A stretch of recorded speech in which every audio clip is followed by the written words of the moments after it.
Welcome everybody to Kitchen Orama. I hope everybody enjoyed a happy and a safe Thanksgiving. If I'm not in the kitchen, this is where I am. As Thanksgiving is done and dusted and we are getting ready for Christmas, I bring to you something that I call a transition brownie. This is an apple pie brownie. Now for this recipe, you need 1 apple. You can use any apple you prefer. I'm using 1 cup of sweetened chocolate chips. Now this is going to bring down my sugar content that I would use for the rest of the recipe. So I'm going to be using only ½ cup of granulated sugar. I'm going to use 6 ounces of butter. You can always use clarified butter if you would like. 3 eggs at room temperature.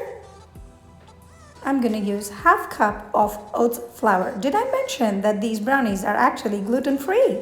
And ½ cup of almond flour. I'm not using any all-purpose flour in this recipe. 3 tablespoons of dark chocolate powder or cocoa powder. Now let's go ahead, get our Instant Pot hot on saute mode, and once the pot is ready, I am going to use 2 ounces of butter. Now as you can see, I have cut 1/3 of this butter strip.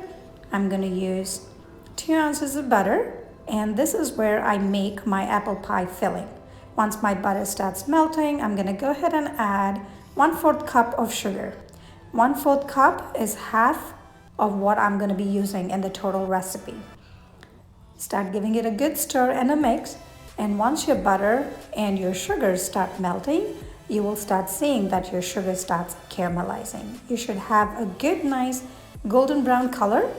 It quickly changes from this stage to the next stage where it starts thickening into caramel. So before that happens, go ahead and drop your chopped apple pieces. Now I have skinned my apple and have chopped them into bite-sized pieces. I'm adding about 1/4 tablespoon of cinnamon, ground cinnamon here. Now this is totally optional, but I feel like apple pie is incomplete without cinnamon. You are totally okay to skip that part if you don't like cinnamon. Once my apples have cooked a tiny bit and coated with my caramel, I'm gonna take it aside.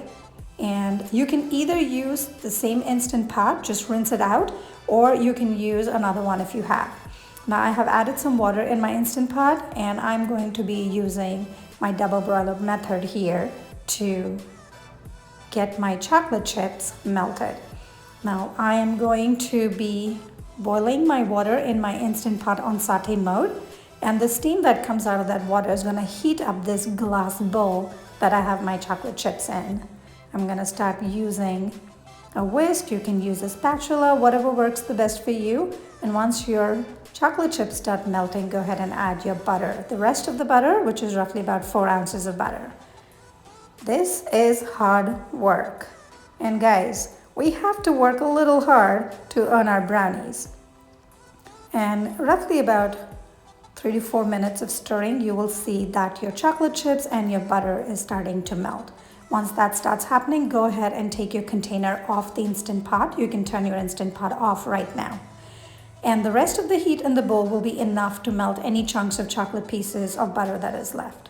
Once you get a good mixture and there are no lumps, make sure you are scraping all the edges out and your melted chocolate is ready in the bowl. I'm going to set it aside. And now I'm going to use my 3 at room temperature eggs. Always use room temperature eggs because it makes sure that your batter comes out really good. I'm going to go ahead and take them in a bowl, and I'm going to start beating it up. Use a regular whisk, or if you have a fork. As you can see, I do not use any fancy equipment when I am baking.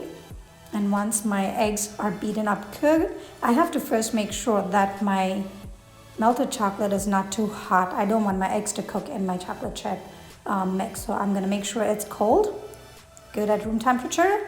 And now, but it shouldn't be too cold. You don't want the chocolate chips to start thickening up again.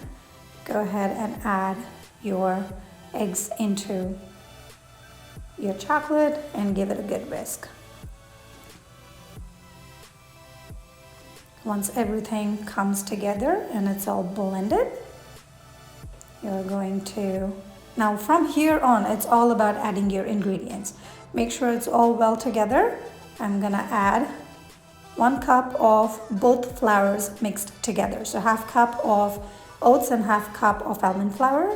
And I'm using 3 tablespoons of dark cocoa powder. Guys, I really like my brownies very dark and a little bit bitter. And I'm gonna add roughly about a 1/4 teaspoon of salt. I'm using sweetened chocolate chips, and I want that sweetness to get enhanced a little bit. So I'm just gonna add about a 1/4 teaspoon of salt. Again, if you don't like it, you can totally skip this. It's an optional step. Once your flour has all come together into your brownie mix, this is the time when you can taste. And if you feel like you want your brownies to be more sweet, you can go ahead and add the rest of the sugar. But if you don't feel like your brownies are the right, you don't want them to be too sweet, you can skip this part completely. Because we have used sweetened chocolate chips, a lot of people might be like, I don't want to really add any more sugar, and that is completely okay because I'm making these a little bit more bitter using dark chocolate powder.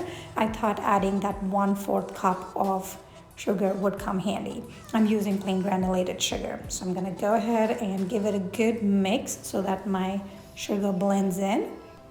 And guys, my brownie mix is ready. I'm gonna go ahead and set this aside. Scrape all the edges. This is gold, I'm not wasting any of this. And we're gonna put this aside. I'm taking a cupcake pan and I have greased the insides. I have my apple pie filling ready and I have my cake, my brownie batter ready. So what I'm doing is I'm going to make these brownie into cupcake shapes. So I'm gonna make a layer of my brownie batter at the bottom. So I'm gonna layer all my holes in the pan, roughly about half the container full of each cupcake. And once I'm done, guys, it looks really easy in the video, but it is tricky. And I'm gonna give it a good nice shake, and I'm gonna pat it a few times on the table just to make sure that the brownie batter kind of sits to the bottom. And now I'm gonna start layering my apple pie mix on top of my brownie batter. These are so good. These are guilt-free. You've worked really hard whisking up all your ingredients together. That is hard work, trust me. And then having these apples kind of let you have a good pass at these delicious and rich brownies. You're getting some fruits in you, right? You can't go wrong with that. And go ahead and layer the rest of the batter on top of the filling. Now what's gonna happen is that the brownie mix is gonna rise up around the apples, and you're gonna have this cool cupcake shaped brownies with the apple filling in the center. Now some of my brownies did break in the middle because the batter didn't stick to each other, and that is totally fine. You can hold them together with a thin layer of ice cream in the middle, and that's totally fine too.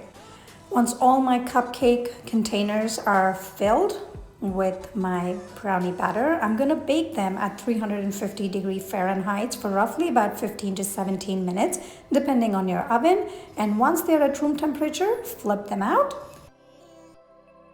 Go ahead, stack them up. Give a good big scoop of vanilla ice cream and some drizzle of Hershey chocolate syrup, and enjoy with friends and family.